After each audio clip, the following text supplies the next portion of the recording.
60,000 armed Christians were on their way to reclaim Jerusalem from the infidel. Between 1095 and 1291 AD, the Pope launched 7 bloodbaths called the Christian Crusades, torturing, burning, beheading, and mass murdering hundreds of thousands of Muslims and Jews in the name of God. The Pope's brutal soldiers were called Knights Templar, or Knights of the Temple of Solomon, and evolved into today's secretive brotherhood called the Freemasons. Between 1450 and 1700 AD, the Catholic Church followed up their holy terror with the Inquisition. Based on rumors of practicing witchcraft, the Catholic Church hunted down, tortured, and burned alive millions of innocent women at the stake.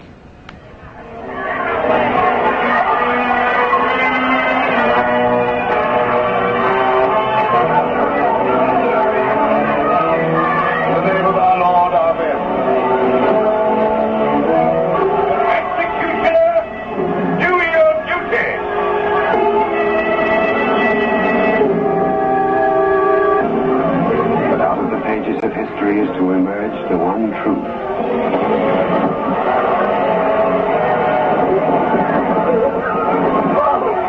Father, thank you.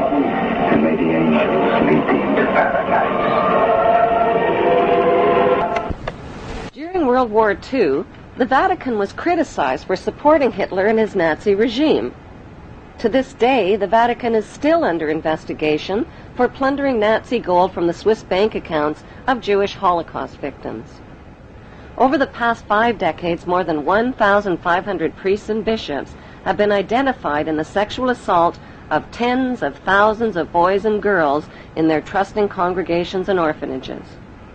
Why is this filthy rich institution preaching spiritual values of poverty and chastity while cardinals, bishops, and priests cover up their crimes of sexual abuse?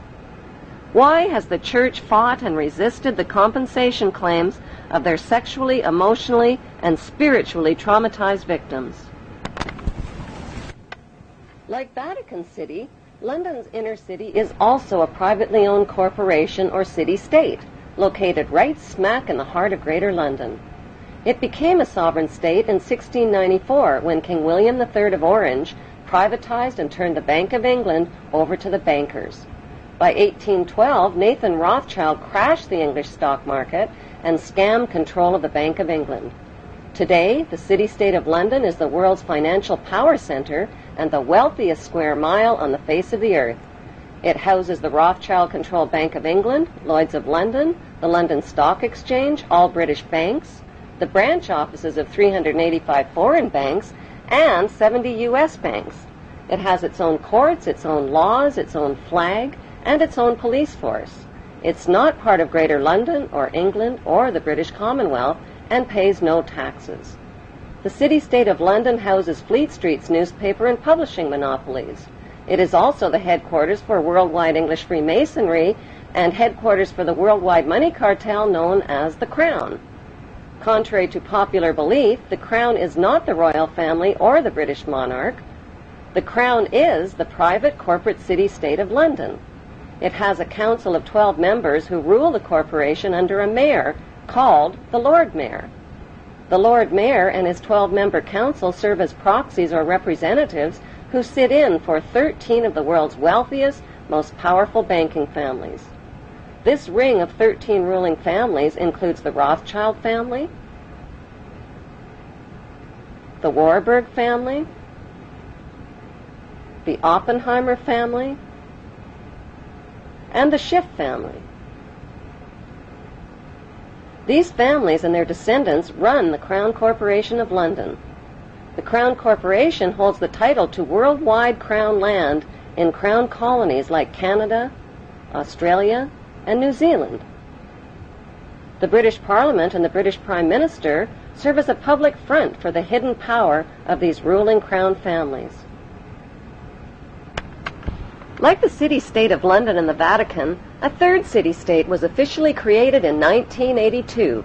That city-state is called the District of Columbia and is located on 10 square miles of land in the heart of Washington. The District of Columbia flies its own flag and has its own independent constitution. Although geographically separate, The city-states of London, the Vatican, and the District of Columbia are one interlocking empire called Empire of the City. The flag of Washington's District of Columbia has 3 red stars, one for each city-state in the 3-city empire. This corporate empire of 3 city-states controls the world economically through London's inner city, militarily through the District of Columbia, and spiritually through the Vatican.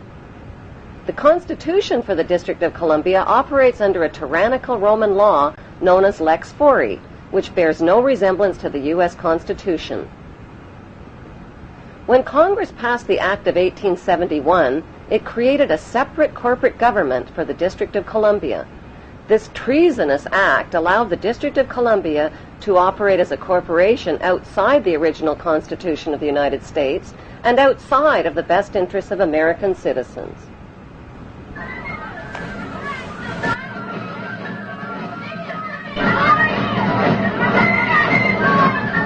A sobering study of the signed treaties and charters between Britain and the United States exposes a shocking truth. The United States has always been, and still is, a British Crown colony.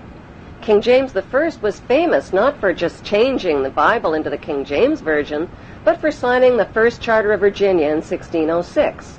That charter granted America's British forefathers a license to settle and colonize America. The charter also guaranteed that future kings and queens of England would have sovereign authority over all the citizens and colonized land in America stolen from the Indians.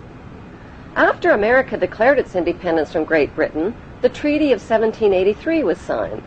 That treaty specifically identifies the King of England as the Prince of the United States and contradicts the belief that America won the War of Independence.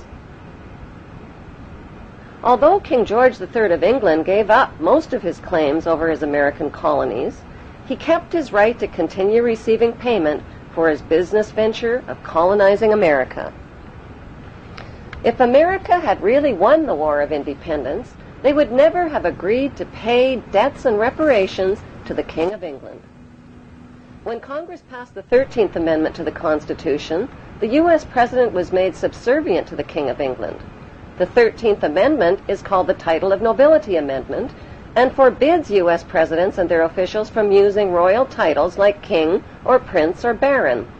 For some mysterious reason, the 13th Amendment, which was ratified in 1810, no longer appears on current copies of the Constitution. America's blood-soaked War of Independence against the British bankrupted America and turned its citizens into permanent debt slaves of the king. In the War of 1812, the British torched and burned to the ground the White House and all U.S. government buildings and destroyed ratification records of the U.S. Constitution. 1 century later, a corrupt U.S. Congress committed the biggest theft in world history. They passed Paul Warburg's Federal Reserve Act in 1913, handing over America's gold and silver reserves and total control of America's economy to the Rothschild banksters. Most Americans still believe that the Fed, or Federal Reserve, is the government. It is not. The Fed is a privately owned banking system whose majority Class A shareholders are the Rothschilds, Warburgs, Kuhn & Loeb, J.P. Morgan, Rockefeller, Israel Seif, and the Lehman Brothers. This private banking cartel is the Fed and is never audited and never pays taxes. They print and design America's money, which displays their symbols of an Egyptian pyramid, a Masonic all-seeing eye, and the words, "In God we trust." Who exactly is the God they trust? They also collect American taxpayers' money through the IRS. Then they loan it back again with interest to pay for roads, bridges, and other public works.